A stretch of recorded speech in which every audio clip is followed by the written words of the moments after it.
Hello, bonjour, مساء عليكم. J'espère que vous allez bien. Inch'Allah تكونوا بخير وعلى خير. Donc, هاد la vidéo حبيت ندير un tutoriel على la déclaration de revenus en utilisant la plateforme Wealthsimple. شفت بزاف les commentaires تاع الناس اللي جاو جداد ولا اللي ما عندهمش بزاف هنا في كندا يدومونديو على comment faire la déclaration de revenus pour avoir le remboursement. Donc, حبيت ندير لكم une vidéo tutoriel en utilisant la plateforme Wealthsimple.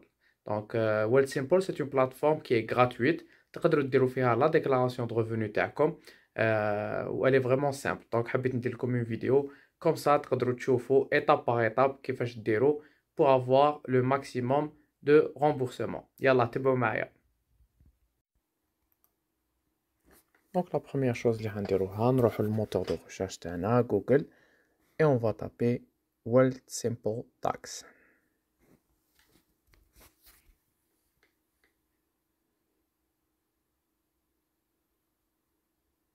On va sélectionner le premier lien. Ensuite, on va cliquer sur Start Filing. Ensuite, comme راكم تشوفوا هنايا, donc on doit mettre notre adresse email. On va mettre l'adresse email تاعنا. Je vais mettre mon adresse تاع l'agence تاعي ونديرو le mot de passe qu'on va créer. Il faut qu'il ait une majuscule, une minuscule, 8 caractères et un chiffre. Donc ça c'est le minimum et on clique sur Sign Up. Ensuite, on va sélectionner 2023 Return pour l'année qui commence du 1er janvier au 31 décembre 2023. Donc, on va sélectionner la première.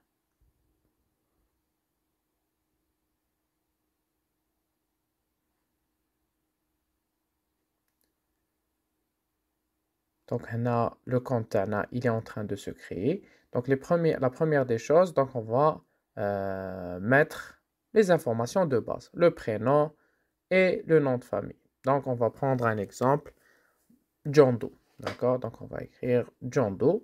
Et là, la question, would you like support from a tax expert? D'accord? Donc, là, vous allez choisir. Il y a trois options. Donc, il y a l'option, oui, je veux avoir l'avis d'un expert. Non, je ne veux pas avoir l'avis d'un expert. Et je ne sais pas. Donc, là, si vous cochez, oui, je veux l'avis d'un expert, vous allez voir dans la seconde page, il y aura les plans. Donc, on va cliquer sur non, non, je ne veux pas le conseil d'un expert.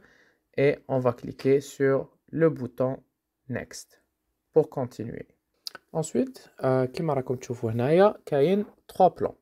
كاين le basic, le plus et le pro. Le basic, vous allez payer 0$. Donc à la fin, vous allez donner un montant vraiment volontairement. Donc si vous voulez donner, vous pouvez donner, sinon vous pouvez ne rien donner. Donc là, c'est vraiment la version basique.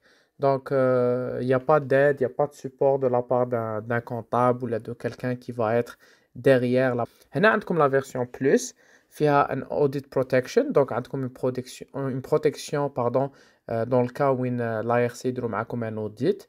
Et vous avez le soutien par courriel. Donc là, c'est prioritaire. Si vous avez une question vous allez la poser pour le support. Ils vont vous répondre. La version pro, c'est une version vraiment complète. فيها un expert en live. Donc directement, vous avez une question, vous pouvez la poser à un expert. عندهم une option de chat. Mais la version pro, elle coûte $80 plus taxes. La version plus coûte $40 plus taxes. Mais personnellement, je vais aller vers la basique. Je n'ai jamais pris la version plus ou la version pro. Pour quelqu'un qui est nouveau, il peut prendre la version plus ou la version pro s'il veut. Mais je pense que la version pro, quand même, elle coûte assez cher. Elle est à $80. Vous pouvez prendre au maximum 40, je pense que ça va suffire. Mais moi, personnellement, je vous conseille la basic. Voilà, donc maintenant, on va juste mettre des informations basiques. Donc là, on commence par une date de naissance qu'on va prendre au hasard. D'accord, donc on va prendre le 21 juillet 1985. Ensuite, on va choisir la province de résidence. On va prendre l'Ontario et on va prendre le statut marital. On va prendre un exemple de quelqu'un qui est marié. Donc, هنايا, vous avez l'option de connecter votre compte ARC à votre déclaration d'impôt avec Wealthsimple. Mais cette option, elle est uniquement pour les gens qui ont déjà fait une déclaration. Donc, les gens qui sont venus en 2022 et avant. Ils peuvent cliquer sur Connect with CRA My Account. Donc, cette option, elle va vous permettre de ramener tous les feuillets, que ce soit T4, RRSP, le T5007. Si vous avez des investissements, le T5008, ça va le ramener automatiquement. Si vous n'avez pas fait de déclaration auparavant, il n'y a aucune déclaration de قبل, tu vas cliquer sur Skip this test parce que tu as déjà un compte à l'Agence du revenu du Canada. Donc maintenant, on va juste ajouter les feuillets de taxes. Il est عندكم. Il est عندكم, c'est la première fois que vous. Donc cliquez sur Continuer. D'accord. Là, vous allez sélectionner les feuillets que vous avez. Donc il est par exemple, donc l'employeur تاعكم حيبعث لكم le T4. Le T4, c'est tout le monde qui va le recevoir. أي واحد خدم, même si c'est pour une semaine ou 2 semaines, vous allez recevoir le T4. Dans l'exemple تاعنا, on va prendre quelqu'un qui était sur l'assurance sociale, Ontario Works, d'accord, le chômage, ou خدم شوية تاني à la fin. Donc on va prendre aussi le T5007. هذا إلا ديتو l'aide sociale pendant l'année 2023, vous allez recevoir le T5007 de la ville d'Ottawa. On va prendre un exemple assez simple. Il y a d'autres formulaires que vous allez recevoir si vous avez fait des études, si vous avez un business comme Uber, etc. Mais pour le moment, on prend quelqu'un qui est employé ou un de l'aide sociale. On clique sur Continuer. هنايا c'est What other types of income did you have? Donc il y a comme un gain ou une perte en capital, vous pouvez la sélectionner هنا. هنا par exemple si vous avez acheté ou vendu des maisons ou là vous avez fait de l'investissement en bourse, etc. Le rental income, c'est par rapport aux gens qui ont une maison d'investissement, qui la louent. Et le business income, c'est pour les gens qui sont autonomes. Donc les travailleurs autonomes, comme les gens qui font Uber, DoorDash, etc. Ils doivent cocher le business income. Mais le business income, c'est assez long. Donc, on a la vidéo assez courte quand même. Mais s'il y a une demande, par exemple, les commentaires, je vous le le business income, on une autre vidéo. Voilà. Maintenant, on va garder la vidéo courte. Donc, on va prendre quelqu'un qui a l'aide sociale et qui a travaillé en 2023. Donc, on va cliquer None of the above. Ensuite, vous allez répondre à la question suivante. Quel était votre statut d'emploi en 2023? Donc, on va dire I was employed, donc j'avais un emploi, etc. Et j'étais au chômage en 2023. Donc, comme on a dit, quelqu'un qui était au chômage, par exemple à 100%, il peut cliquer sur I was unemployed. S'il a travaillé, il peut faire les deux. Donc, c'est vraiment à vous de voir ou vous cochez la case qui vous correspond. Si vous étiez étudiant, par exemple, on peut cliquer sur I was a student. Si vous avez juste Uber comme seule source de revenus, vous pouvez sélectionner I had my own business. Donc, ça dépend de votre cas. Donc, Naya, quelles sont les situations qui s'appliquent à vous? Naya, on va prendre un exemple d'un couple marié. Généralement, c'est la norme avec des enfants. Donc, on va cocher I had children or dependents. Et on a des dépenses médicales, d'accord? Quelqu'un qui a acheté des médicaments, donc on va l'ajouter. Il y a 9 crédits et déductions pour les gens qui ont des exceptions, d'accord? Donc, par exemple, la première, c'est pour le child care expenses. Donc, il y a comme des dépenses par rapport au child care, la garderie des enfants, vous pouvez cocher la première. La deuxième, si vous faites un emploi comme dans les métiers professionnels comme apprenti mécanicien, musicien, etc. La troisième, si vous avez payé des frais médicaux de votre poche, vous pouvez cocher, on va le cocher. Par exemple, if you are lower income, il y a un faible revenu par exemple, ou un business income, d'accord, vous pouvez cocher cette case aussi, d'accord, Canada Workers Benefit. Ensuite la UPED Annual Union Professional or Similar Dues. C'est dans le cas où vous avez un ordre. par exemple les ordres des ingénieurs, les ordres des pharmaciens, les avocats, etc. عندهم des frais خلصوهم كل عام. Chaque année, ils payent des frais. Donc, هنايا, vous allez cocher had la case si vous payez des frais. Un nouvel arrivant, par exemple, il n'est pas encore à ce stade-là. Ensuite, Hadi, est-ce que vous avez un handicap et vous avez le formulaire T2201? D'accord? Si vous êtes inscrit sur ODSP, vous pouvez cocher la case. Hadi, c'est le RRSP, Retirement Registered Saving Program. Pardon. Donc, ça, c'est pour le REER. Hanaya, if you owned or rented a home, si vous avez acquis ou vous avez loué une maison, on va la cocher. Ou hanaya, si vous avez souscrit à un journal canadien, la dernière. On va cliquer sur Add to Return. Voilà. Donc, hanaya, comme راكم تشوفوا, رانا في la page d'accueil تاعنا. On a les informations اللي عمرناهم déjà. Donc, كما راكم تشوفوا, le nom, le prénom, la date de naissance. راكم تشوفوا تاني هنايا toutes les informations. On va passer étape par étape. هنايا باش تشوفوا le montant تاع le refund تاعنا. Donc هنايا تشوفوا le montant تاع le remboursement ou le montant que vous devez payer au gouvernement. Si c'est vert, معناها بلي vous allez recevoir un remboursement. Si c'est jaune, ça veut dire que vous allez devoir payer un montant d'argent au gouvernement. Donc vert, c'est bon. Jaune, c'est pas bon. Maintenant, vous allez mettre votre numéro d'assurance sociale. D'accord. Maintenant, vous allez mettre votre langue préférée. Hadi, est-ce que le retour, c'est pour une personne qui est décédée? Ensuite, le Netfile Access Code. Hadi, il faut le mettre uniquement si vous avez déjà fait une déclaration auparavant.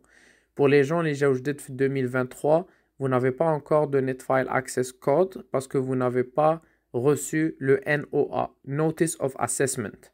Si vous l'avez, vous pouvez avoir le Netfile Access Code. Sinon, si vous venez d'arriver au Canada en 2023, pas besoin de remplir le Netfile Access Code. Donc, si vous voulez avoir plus d'informations sur ça, il suffit juste de cliquer sur Learn More et vous allez avoir plus d'informations sur le Netfile Access Code. Ici, on va remplir l'adresse. Donc, on va prendre juste un exemple comme ça. 5 29 20 Fairley Crescent, Ottawa, la province Ontario, et on va mettre n'importe quel postal code. Donc, là, vous allez mettre votre adresse.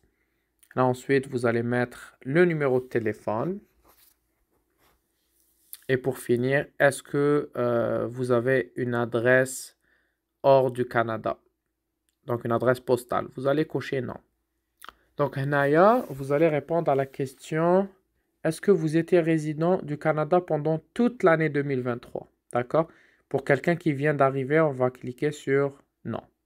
Ensuite, est-ce que vous êtes devenu un résident canadien en 2023? Vous allez mettre oui si vous êtes venu en 2023. Si vous êtes venu en 2022, تقدر هنا dire non. Donc, la prochaine question, vous allez mettre yes, vous allez mettre la date d'entrée au Canada, ou au Canada. Pour la période اللي ما كنتش فيها au Canada, هنايا شحال دخلت دراهم. Alors, هنا c'est très important. هنا خصك تحط le montant tel que déclaré في l'allocation canadienne pour enfants. Il y a كان عندك les enfants, donc tu vas déclarer le montant تاع دراهم اللي دخلتهم قبل ما تجي لكندا. Oui, il faut que ça concorde. Il y a une différence, ça se peut qu'il y ait un audit مع l'ARC. Voilà.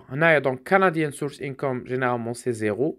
Fait le foreign, donc les sources de revenus fait l'étranger, et là, tu vas mettre le montant TAC. Donc, l'exemple, on va prendre $5,000 juste comme exemple.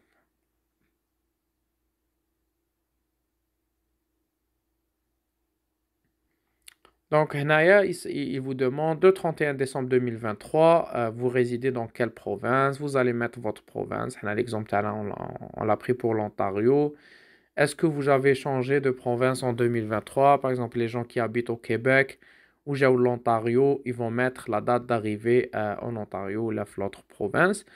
est-ce que l'adresse postale هنايا est la même que votre adresse de résidence? On va cliquer sur oui. Et dans quelle province vous vivez actuellement? On va sélectionner l'Ontario. Ensuite, هنايا, on va parler du statut conjugal. Donc, vous allez mettre est-ce que vous êtes marié, vous êtes célibataire, etc. هنا, vous allez entrer un nom, donc le nom de votre conjoint. هنا, pour l'exemple, on va donner juste un nom comme ça, un prénom Aïcha. D'accord? On va créer un couple Aïcha et John.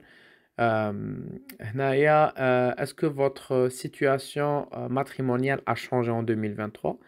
Donc, vous allez voir ensuite, dès qu'on ajoute le partenaire, vous allez voir les deux. Donc, on va suivre automatiquement le remboursement de John et de sa conjointe.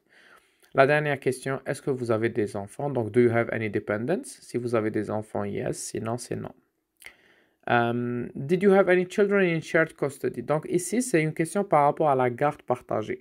Généralement, on dit qu'il y a un couple divorcé. Vous allez vous allez répondre oui. Donc, si les enfants sont dans une garde partagée. Sinon, vous allez répondre non à cette question si vos enfants y vivent avec vous.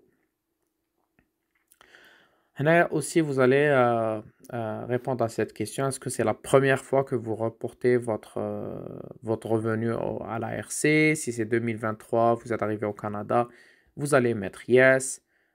Si vous êtes venu auparavant, en 2022, 2021, vous allez cliquer sur non. Là, vous allez mettre le statut. Est-ce que vous êtes citoyen canadien? L'exemple, c'est un nouvel arrivant. Donc, on va mettre non. Est-ce que, la dernière question, la troisième, je veux dire, est-ce que vous êtes une personne considérée comme Première Nation? Donc, est-ce que vous avez le statut? Donc, ici, on va dire non. Ensuite, c'est des questions par rapport aux propriétés, par rapport à l'investissement immobilier. La première question, est-ce que vous avez vendu une maison qui vaut plus de 100 000 $ en 2023, qui se situait à l'étranger?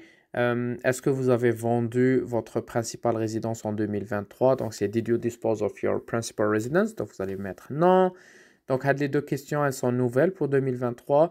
Did you flip a property? Donc, est-ce que vous avez acheté et revendu une maison en 2023? Ça s'appelle flip a property. Donc, on va mettre non. Did you open FHSA, qui est le CELIAP?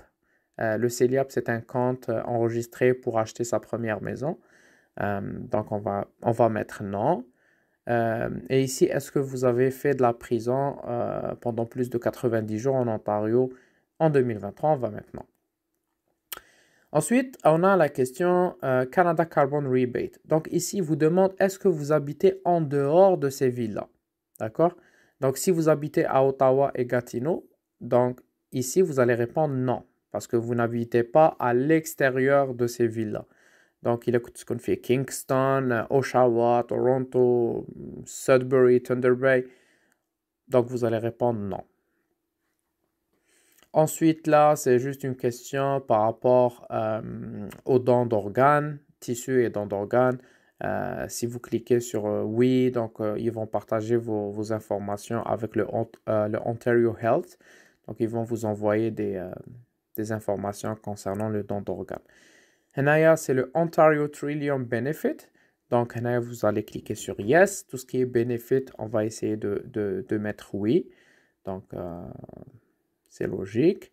Are you registered for CRA My Account? Donc, si vous avez déjà fait une déclaration d'impôt auparavant, vous allez cliquer Yes. Sinon, on va cliquer sur No.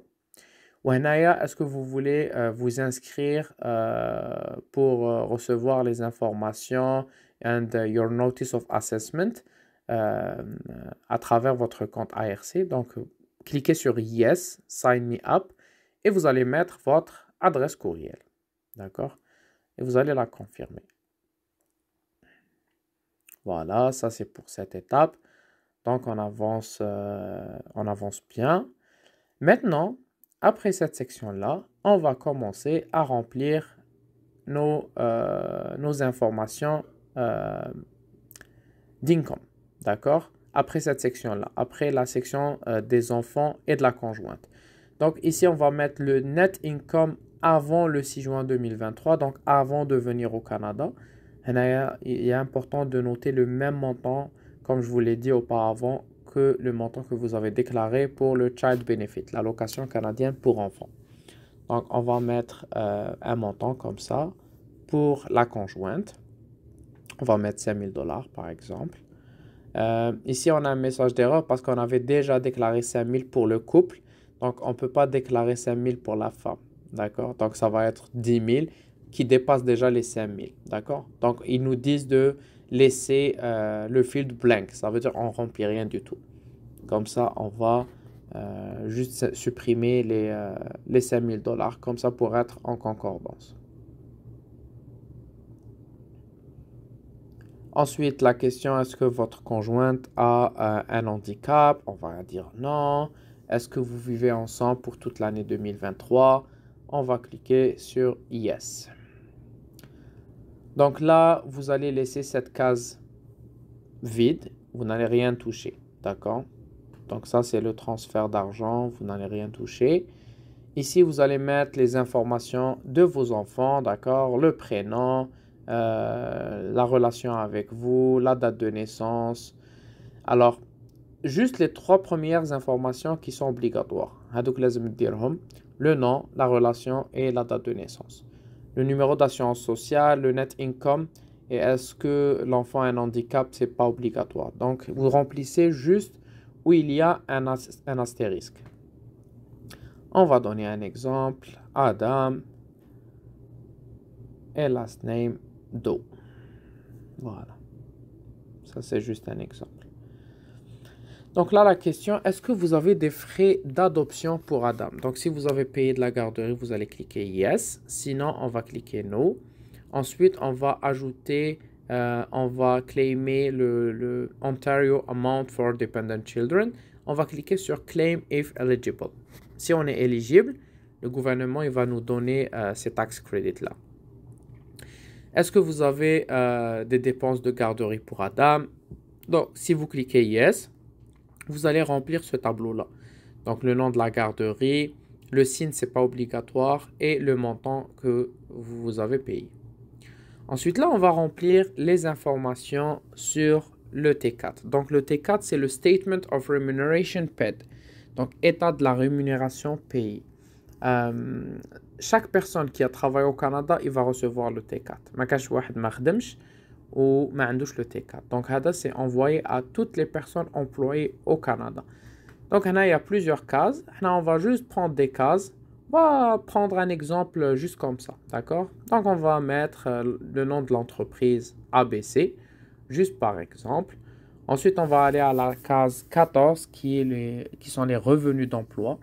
On va prendre l'exemple de quelqu'un qui touche par exemple 50 000 $ par année. Okay? Vous allez trouver toutes les informations sur les cases. Vous allez juste remplir. Fill in the gaps. Okay? Ensuite, on va aller à une autre case. Et comme ça, on va voir. Donc, la case numéro 10, on va mettre la province. Donc, on va mettre Ontario. D'accord? Vous pouvez voir ici, dès qu'on a mis le 50 000 $, on a mis la province, il nous a directement sorti les taxes qu'on doit payer. C'est 7 943 $. Donc, on doit au gouvernement 7 943 $, mais vous allez voir, on va rentrer les autres cases, ça va baisser. Donc, la case numéro 16, c'est le CPP, Canada Pension Plan Contribution, ou en français, le régime des pensions du Canada. Si vous cliquez sur n'importe quel chiffre, il va vous donner l'explication. Donc là, le 22, vous allez voir comment ça a baissé parce que là, c'est les impôts que vous avez payés. Regardez, on a mis que vous avez payé déjà 8 000 $. Donc, vous voyez, les 7 100 sont devenus 864. Maintenant, c'est en vert. Ça veut dire que le gouvernement va vous donner 864 $ comme remboursement. Ensuite, la case numéro 24, ce sont les gains assurables d'assurance emploi. Généralement, les cases 14 et 24 se ressemblent, aussi avec la case 26. Donc, 14, 24 et 26, généralement, ils se ressemblent. Donc, ensuite, à la case numéro 18, ce sont les cotisations de l'employé à l'assurance emploi. Vous voyez, on a cotisé par exemple 800 $, on a eu un gain de 160 $ en plus dans notre remboursement. Ensuite, la case numéro 26, ce sont les gains ouvrant droit à une pension RPC ou à la RRQ. Donc, si vous habitez au Québec, c'est le régime des rentes du Québec. Sinon, les autres provinces anglophones, ce sont régime de pension du Canada. Si vous avez d'autres cases, n'hésitez pas à les remplir. Donc, il faut voir votre T4, voir toutes les informations qui sont mentionnées et remplir. Par exemple, si vous avez une case 45, vous allez mettre 45.1, tel que c'est mentionné. Si vous avez une case 29, vous allez mettre 29. Donc, regardez votre T4. Dès qu'il y a une case, vous allez la mettre et vous allez mettre l'information. Donc, ça, on a toutes les informations mentionnées pour le T4. Là, c'est le T5007, c'est le Statements of Benefits. Là, c'est le formulaire que vous allez recevoir de la ville d'Ottawa. C'est pour l'Ontario Works, l'aide sociale. Donc là, il y a 3 cases. Il y a le Workers' Compensation Benefit. Ensuite, il y a la case numéro 11, qui est le montant qu'on vous a donné. Et le numéro 14, c'est juste uniquement pour le Manitoba. Donc, pour les autres provinces, vous allez trouver la case 14, elle est vide. 14, c'est juste pour le Manitoba. On va rentrer un montant comme ça, juste comme exemple. On va mettre 5000 et dans la case 11, on va mettre 2500. Mais si vous avez le T5007, il faut mettre les vraies valeurs que vous avez. Là, si vous avez un montant à la case 11, on vous demande est-ce que vous vivez avec votre partenaire, votre conjointe. Donc, vous allez cliquer Yes. Et voilà, on a bien rempli notre formulaire T5007 avec la case 11, la case 10, le Payer's Name. On a fini avec le T5007. Si vous avez un autre, vous pouvez juste cliquer sur Add Another T5007. Ensuite, là, on va remplir des informations concernant les medical expenses, donc tout ce qui est dépenses médicales. Si vous avez acheté des médicaments, etc., vous allez les mettre ici. Donc, vous allez mettre Who is this? Donc, est-ce que c'est pour vous? C'est votre partenaire? Est-ce que c'est pour les enfants? Et là, vous pouvez remplir juste mettre medications. Ensuite, vous allez mettre le total dans le tableau. Donc, ici, vous allez mettre la description, une petite description, d'accord? Medication for anything, I don't know, for back pain, pour des douleurs de dos, par exemple. Une petite description. Type of expense, vous allez mettre regular et le montant des dépenses. Mais il faut que vous ayez les factures. Chaque montant que vous déclarez, il faut que vous le prouviez si vous avez un audit. Donc, il a été comme l'ARC, il a comme un audit. Il faut avoir les reçus. Donc, il faut toujours garder les reçus pendant 6 ou 7 années. Ensuite, HNAIA, c'est le Property and Energy Tax Grant and Credit. Who will claim this credit? HNAIA, soit c'est vous, soit c'est votre conjointe, soit les deux. D'accord?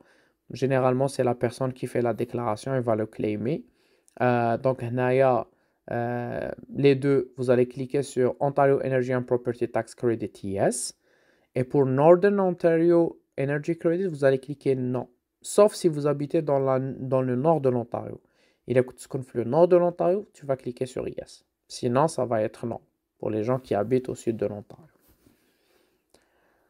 Ensuite, HNAIA, ça va être des informations concernant le loyer, d'accord? Donc, le total du loyer qui a été payé pour votre résidence principale.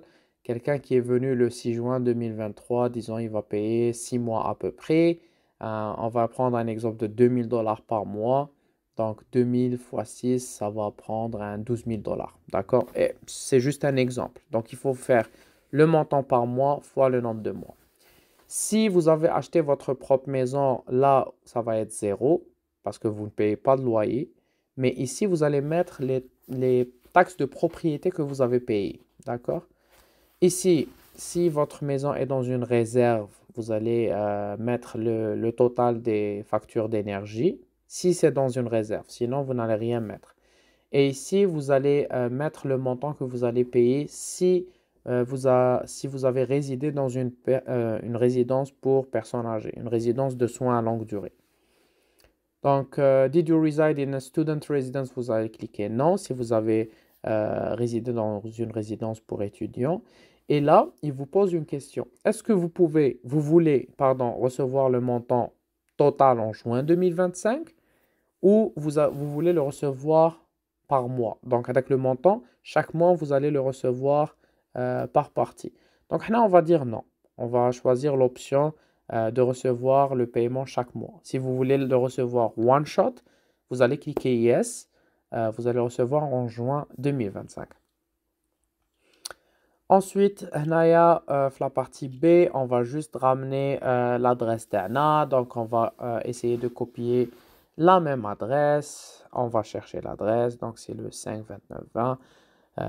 Juste comme ça pour avoir une certaine concordance, les données. Même si on n'a pas rempli toutes les informations correctement. C'est juste un exemple pour vous montrer comment faire la déclaration de revenus.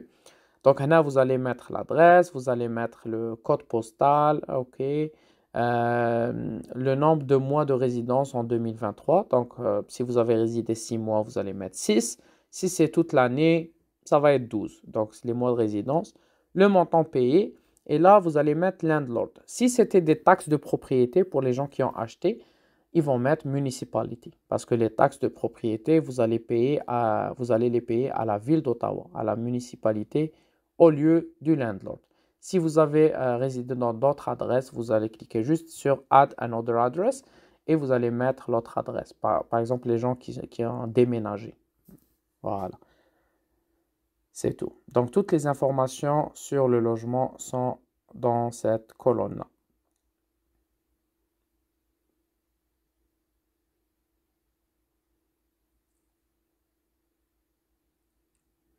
Ensuite, quand on termine, vous pouvez cliquer sur Review and Optimize. Et ici, vous allez voir en rouge tous les problèmes que vous avez. Donc, vous allez cliquer juste sur Fix It. Et une fois que vous cliquez, il va vous ramener au message d'erreur. Donc là, par exemple, il vous dit d'entrer votre numéro d'assurance sociale. Donc, vous voyez, c'est un outil qui vous aide vraiment. Pour revenir, il vous suffit juste de cliquer sur le menu déroulant à gauche, Review and Optimize. Une fois toutes les erreurs corrigées, vous pouvez voir votre remboursement. Le montant, donc c'est 1024 $ que vous allez recevoir. Et ça sera la même chose pour la conjointe. Vous allez faire exactement la même chose. Vous allez trouver les informations ici. Mais pour notre ami John, il va recevoir 1024 $ de remboursement, dont 21 $ qui seront un crédit de TPS TVH. Ça va être payé chaque 3 mois. Il va recevoir le Canada Carbon Rebate Amount d'un montant de 245 $ par année. Ensuite, il aura le Ontario Trillium Benefit qui sera 15 $ par mois et le OEPTC et le NOEC 11 $. Et pour finir, les allocations canadiennes pour son fils Adam, ça va être 490 $ par mois. Donc, vous aurez les informations. Déjà, vous allez avoir une idée sur le montant que vous allez recevoir à partir du 1er juillet 2024. Donc, tous les crédits, toutes les prestations seront à partir du 1er juillet 2024. Donc là, au lieu de voir Review Errors, parce que nous, on n'a pas encore corrigé les erreurs, vous allez trouver le bouton Submit et vous allez cliquer sur Submit. Une fois que vous cliquez sur Submit, votre déclaration, elle va automatiquement partir à l'ARC. Donc voilà, j'espère que la vidéo était intéressante. Inch'Allah تكون عجبتكم. J'ai essayé de ne pas prendre beaucoup de temps. Là, comme tu vois déjà, ça a pris plus de 30 minutes. Mais j'ai essayé de vraiment pas trop rentrer dans les détails, vous donner juste le minimum d'informations obligatoires que vous devez avoir. Mais vraiment, Wealthsimple, c'est un outil que je conseille à tout le monde. Il est vraiment intéressant, il est vraiment straightforward. Vous pouvez toujours suivre la flèche. Si vous avez n'importe quelle question, vous devez juste cliquer sur l'icône à côté comme ça, par exemple, pour avoir une petite explication. Sinon, vous pouvez toujours poser la question en haut à droite, il y a le menu Help, juste à côté de Account. Et le Help, il va vraiment vous aider à bien remplir toutes les informations. Donc voilà, à la fin, j'espère que vous allez faire une bonne déclaration, que vous allez avoir un bon remboursement. Et j'espère vous revoir dans une autre vidéo, Inch'Allah. À bientôt, au revoir.